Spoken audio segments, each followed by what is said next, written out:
Hugo, welcome to the In the Bunker with Paul Aversano and I. So we've been doing these sessions. Initially, we did them to share what we were going through during this COVID pandemic, the crisis, the initial entry, during, and now the emergence.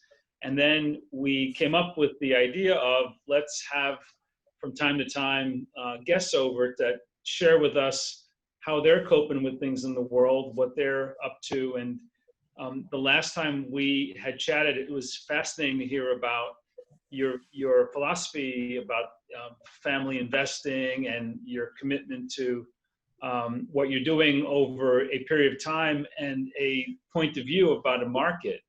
And now with oil prices having precipitously dropped, you have the COVID crisis, you have all of the things going on in the world. You're like in a great position, and to just understand how challenging that was to maintain that conviction for so long, while things weren't kind of necessarily in the right alignment, and now the payoff when they start to be in that alignment. So that's the introduction into getting your points of view about the current market landscape. Well, look, there's a lot of thought points there, but just to take the last one, yes, things have been way more dramatic than anyone could have anticipated with COVID-19 coming in to the market. But I think that what a lot of people had seen was a growing trend of, I work with families, we're all about family capitalism, of families looking to work together to take a long-term, operationally driven approach to investments, direct investments, moving away in some cases, not all cases, from the large-scale private equity model. And I think when you looked at what was going on in the global economy, sometimes we sat there and scratched our heads about how sustainable is this bull market, is the way that we're living, and sometimes I think it takes an exogenous shock, an unexpected shock such as COVID-19 to come and affect the market, for people to sit back and think about what the future looks like. From my point of view, with the geopolitics coming back in as a dominant force, with the credit market, finally coming towards an end, this is a great time for family capitalism to make a comeback. So that's why, we're working with a number of families out of the US, out of the UK, Western Europe, and South Africa, who want to work together. They're all shareholders in my business. We're not a fund. We take pride in that. We mark ourselves out by that.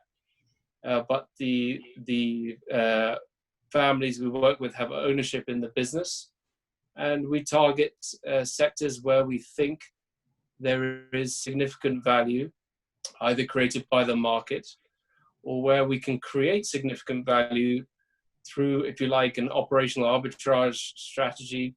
And then what that involves, it sounds like fancy jargon, but what that involves is bringing long-term patient family capital, but more importantly than capital, because there's a lot of capital around, it's about intellectual capital, expertise, commercial relationships, to businesses that are undervalued, underappreciated, underperforming, however subjective that term may be. The two sectors that we really focus on at the moment, and we have been prior to this crisis, is food and fuel, what we call food and fuel. It's about inelastic demand, Tony, Paul. It's about what a society needs. If you take a cool head and take a pragmatic approach, regardless of what's going on in the hyperbolic debates around different sectors and what's going on in the macro or the microeconomic environment. Mm-hmm. Interesting. Well, Hugo, maybe we could just take a step back, because I know as you were getting settled in the bunker, you were mentioning that you're in London now, but you spent the last 3 months outside of London. Maybe tell us a little bit, once sort of the COVID crisis started, how you handled that, both personally with you and your family, and then Yeah. professionally with the business to where you are today. So it all started for me personally with my son's baptism, with the christening, which was pretty much the last event in my life to be held before lockdown. We just managed to get it done. And then closely following that, although I don't think because of that, my wife and I and our then 7-month-old baby had COVID-19. So we had the virus. We got very lucky that we didn't have a bad episode of the virus. That we had light fever briefly. My wife lost her sense of taste and smell, which I think is very common and a very strange feeling. I didn't. And then for 2 weeks, just felt pretty exhausted. We were hunkered down in a bunker type setting in a cottage in Hampshire, in England, and it was the two of us and our baby, sort of the one handing the baby to the other as the other fell asleep again. That was the life for the first few weeks. But and the baby had it too, you said? Yeah, he had it. Look, these guys bounce back from things pretty quickly, I think, and he had a 40-degree fever for about 12 hours. But that was the first time he got, the first baby, first time he got sick. It's not a fun experience, as you guys will know. But he bounced back quicker than we did. But we got lucky. There's some horrendous stories from people I know close to me, and I believe you guys, I'm sure you've experienced too, who've not got so lucky. And it's an indiscriminate virus, and it appears to take different paths with different people. And there may be some trends you can see there are definitely trends in terms of age and underlying conditions, but there are also outliers where you say, okay, how did that happen? This was a ordinarily relatively fit and healthy person, but they really suffered. And have you been out yet? Have you now fully recovered and you've gone out, or you're still sort of confined? No. This was 2.5 months ago. Okay, so I've had the blood test. I've got the antibodies. For what that's worth. Different people have different opinions on that. Everyone's got an opinion. Nobody knows is the answer to many of these questions when it comes to the virus. But I do have the antibodies, which gives me some level of comfort about getting out and around. And I understand the medical advice is it's very unlikely that I could get it again, although it's possible, and it's very unlikely that I can carry it and give it to somebody else. So okay. As life returns to normal, I come back with confidence on that front. And you deal. It's important in your business what you're looking at, because food and fuel are not always going to be in Hampshire. They're going to be in places around the globe, right? Where you chase things down in across Europe, Americas, South America, Asia. You have no boundaries in terms of where you're looking. Yeah, so we're our primary focus geographically is northern shores of the Med, Southern Europe. Yeah, we're also involved with some situations in Brazil, Latin America, which is a focus for us, and parts of Southeast Asia, ex-China. Really, these are markets that we believe we can be competitive in because they are family capitalism dominated bank loan style environments, and that's where we thrive. But it's been interesting from an operation, a modus operandi perspective. I've been, for the last 3-4 years, getting on a plane every week, as I'm sure you guys do, around Europe to the US, all over the place. And it's good to see what you can get done when you're not doing that, because it's good to see how well you feel. And it's been wonderful to have lunch with my wife and see my son and put him to bed, and I'm sure you guys can appreciate that too.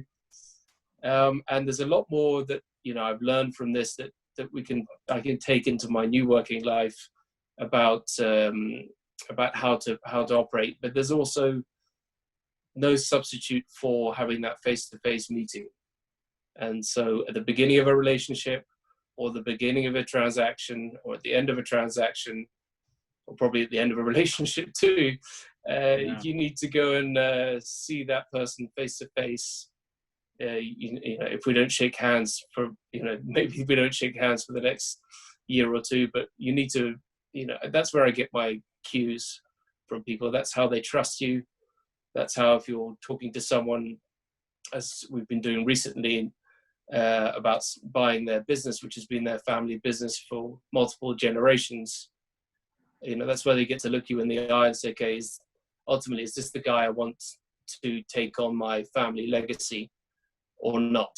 And that's what it comes down to. So going forwards, it's going to be a mixture. My wife is very happy that I will be spending more time at home, and I've been able to bring on new families through Zoom. Even one family I can think of who don't even use the video function on Zoom, so they've seen my face, but I haven't really seen their face. And it's amazing what you can get done.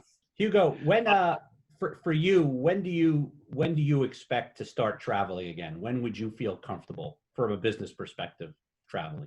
Well, I'm not allowed to go anywhere at the moment, and if I do get somewhere, I have to quarantine for 2 weeks. Right. Which is a decision, but yeah, I'm comfortable to go now. I mean, you joke apart, I can't go to the US at the moment, but I can travel around Europe. My business partner landed in Milan earlier this week, and so we're getting back to some normality. We've been able to get, like I said, a huge amount done, and managed to grow our business, as well as maintain and even execute or start execution on transactions. And I think that's because we put an exhaustive amount of time and shoe leather into the ground last week. But, the other thing I would say on that is, it's not just seeing people face to face, but unless you, as you guys will appreciate, if you're going to buy a company in a certain location, unless you go and spend some time there understanding how that culture works, what it feels like, then you're exposing yourself to unnecessary risk. Well, in the business that you're in, buying family businesses financed and owned by family businesses, I would think the relationship is so important. As one of the questions we were going to ask is, what is your how do you articulate that to a family that you may want to be looking to buy their business? Being in a family business, it's something so near and dear to ourselves. It's part of who we are. And how does that conversation go? And why do you think you're able to convince them to trust you with their business? Well, I come from a business family, albeit several generations ago, we were building railways in this part of the world. I know that Alvarez and Marsal is family business to its core. I think that from my experience in the geographies I described, and mostly Southern Europe has been our focus, families who have come to a decision point, whether that be through succession planning, that the third generation or fourth generation just isn't interested in the family business any longer, or whether it be through local or macroeconomic crises, they've got into stress or distress. They are excited to see someone across the table who also comes from a family business background, that is working with families, and that has a long-term operationally driven appreciation of that asset. We don't, as I said, it's kind of operational arbitrage is the way we call it, but it's not about high levels of leverage. It's not about financial engineering.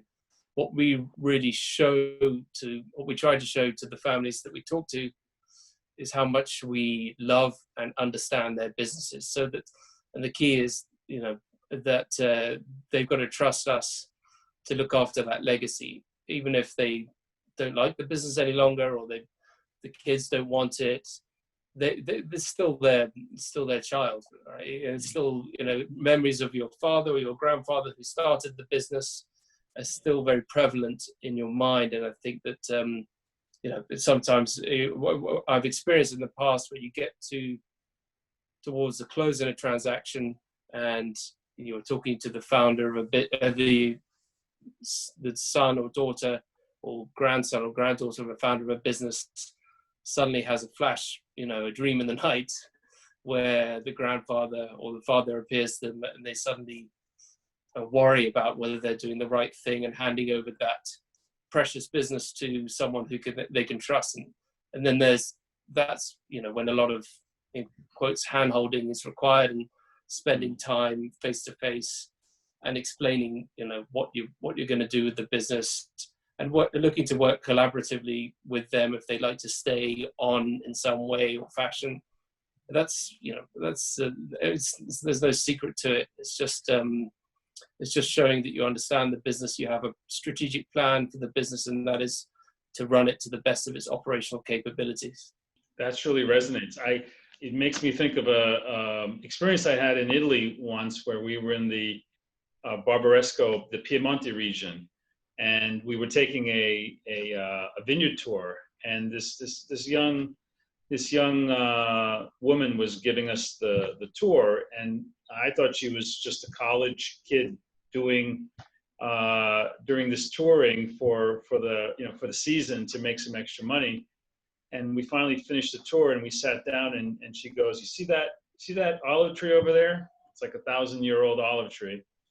That's where my grandfather's father's father, 11 generations, proposed to my grandmother, and we decided to have a vineyard here." And all right, she was part of and you realize just how important family businesses are in the Mediterranean part of the world. You look at Spain, you look at Italy, Greece, that quarter of area where it's very much dominant, and you can arguably say a large part of Europe still is pretty much that way. No, I think you're right. I think that's something that people are too quick often to overlook, especially when it comes to an industrial business like a downstream oil and gas business or a manufacturing business. That even though it looks pretty stark, and it's a bunch of it's a collection of metal and machinery, there has been the family has invested in that business, and it has that tangible soul attached to it that they will feel an attachment to that business forever, even once they've let it go. Mm-hmm. So Hugo, in today's environment in particular, when there's so much liquidity in the market available for transactions, I joke around and say everybody's money is essentially the same color, right? It's all green. So when you're talking to family-owned businesses that are looking to sell, how do you convince them to sell and partner with someone like you versus everybody else that's out there with a lot of money? I think it's spending time on the ground, showing that you understand their country, their business, their family, showing that that's the kind of ethos that you have behind you, that you have a long-term pragmatic vision for their company, that you're working with families perhaps from a different part of the world, but they have operational expertise that are going to be complementary, that they have commercial relationships in the form of export channels for a food business, for example, that perhaps the family has been, the incumbent family have thought about for many years, haven't actually executed on. And they say, wow, you can bring export channels in the US or Northern Europe or Asia. I can see how that would work for the business. And it's ultimately not being greedy, not being collaborative. So it's saying, okay, look, we'd like to have operational control. That's important to us because that's how we manage our risk. But you guys have done a great job here. If you would like to stay involved in some fashion, we'd be delighted. We don't need, and it's not our style. We don't look at anything, even in this, even though we look at stress and distress situations, we don't look at anything where it's about reducing headcount, so the families don't have to worry about their employees all being fired on day 1 or day 100 or whatever it is, because we won't look at that business otherwise if that's the case. And we won't look at businesses where it's about breaking up and fire selling assets. As I said, it's about appreciating the business and showing your plan to run that to the best of its operational capability. Hugo, you're relatively young guy, and relatively, yeah. relative, and I can understand food, but fuel is, that business is not necessarily the quote unquote sexiest businesses that you could choose to go into. What attracted you to these two industries as being something that you wanted to build a career on and build this framework on? Yeah, so like I said, before coronavirus hit, it was taking a view of the economy and thinking, okay, something's got to give sometime soon. I'm not sure what that's going to be, but this doesn't look sustainable. So where would I put my own money? Where would I put my dad's money? Where would I, put my family money? Well, what society is going to need always is food and fuel, and it's about inelastic demand. So it's a defensive play. Mm-hmm.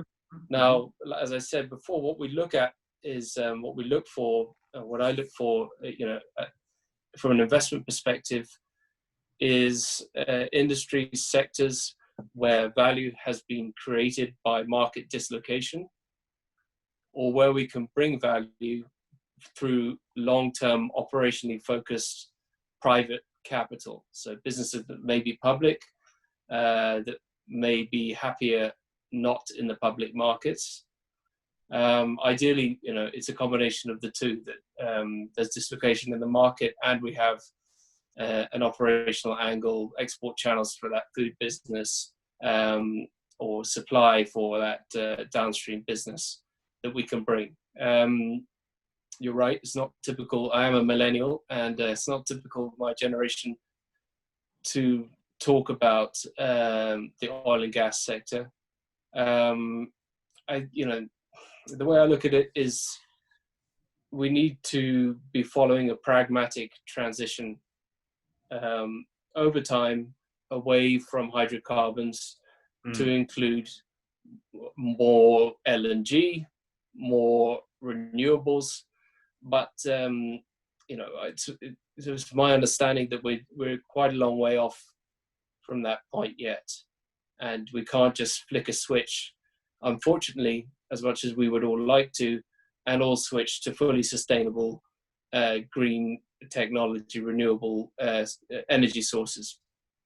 So in my mind, the best way to approach that is to acquire some of the highest quality assets, the most technically proficient, least emittive assets. I don't look at the upstream, it's downstream, and work with people who I think do it at the PhD level of operations.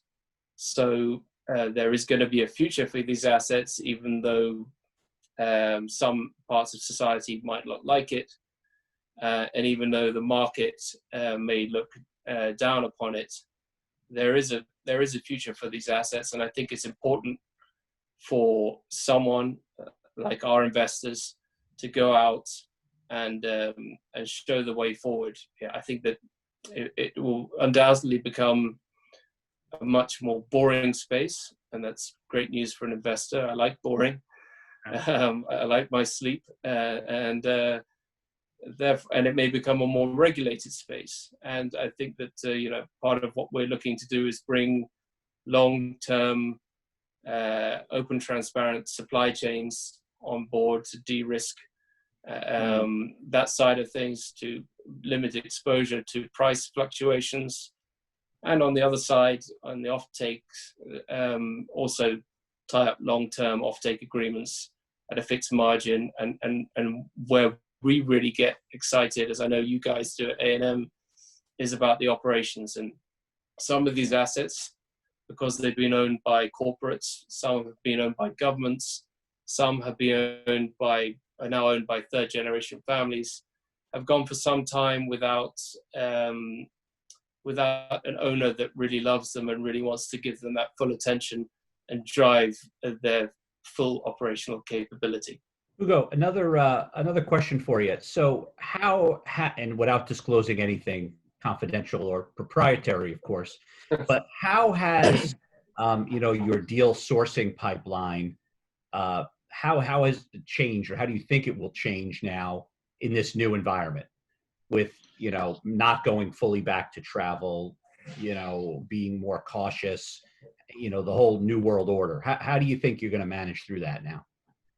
Well, I mean, I think that we will reap the benefit of having done that exhaustive travel over the past 3-4 years in some of the countries that we focus on. So we built what we hope is a network of advisors that we can trust on the ground, and that they understand who we are and what we do. We've also built a brand so that people are beginning to understand what Bartons Family Capital is and what it looks for and what it does. So, I have had inbound inquiries, and I think as we go out there and show to the market through acquisitions and through running these assets as we say we're going to run them, people will come to us as well. But there's going to be, Paul as well, as much as my family, and I would love to stay with my family the whole time, there's going to be need for travel. There's new markets we want to open up. We need to go and spend time on the ground, getting to know the people, getting to know the stakeholders in that market, getting to know the business owners, getting to know the C-suite of the banks, any governments or supranationals that are involved.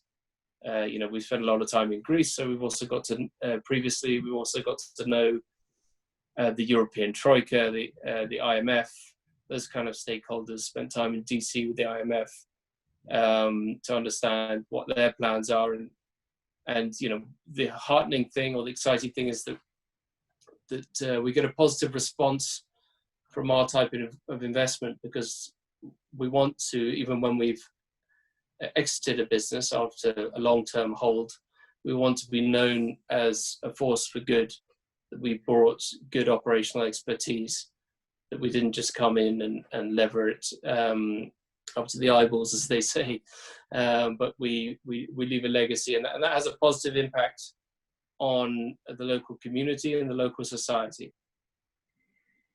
Oh, that's good. I think that's becoming more and more of a focus. I know at a personal level, the cases I choose now have a social impact screening, and the case I took on right now is primarily for that reason. Took it on a couple of months ago. Healthcare company in the Middle East. I think that because of what's happening around the world, that consciousness is waking up in a lot of us. And as I talk to leading practitioners, leading investors, the thing everybody is more and more focused on is how can we have an impact in the way we do things? So continuing to make a profit, continuing to do the business we do, but in a way that will also have an impact, in a positive impact to society. So the social impact is becoming something that's in the forefront. Our people are more demanding of that too. The millennials especially. I know, Paul, you've got a lot of millennials in your team, and you're getting that feedback. Yep. So I think it's interesting how the more we have, and maybe it's just you surround yourself with like-minded people, which is true. You have similar focus to we do, where you want to do proper business, a long-term orientation, and operational orientation. But you also mentioned values and the social aspect of it. And so, you meet many people with that. And I'm wondering, do you think that is a trend, or we're just finding each other in the haystack? No, I think that, like I said, an event like this, COVID-19, is a welcome pause for thought.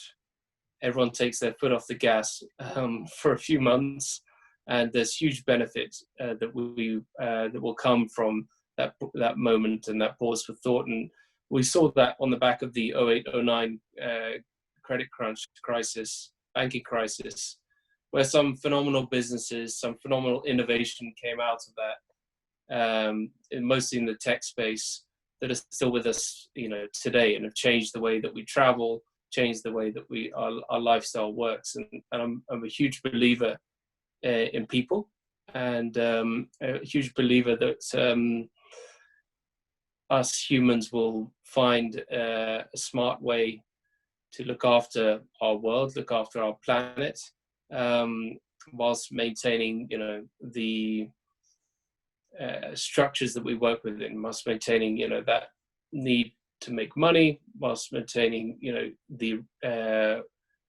want to create good and profitable businesses. Hugo, I would say, as we wrap up your time in the bunker here with Tony and I, and again, we appreciate you having you. Thank you. What do you like to do for fun? Well, I have my lockdown project, and I think this is something that's close to Tony's heart, and maybe yours too, Paul, has to learn to play golf. And I haven't.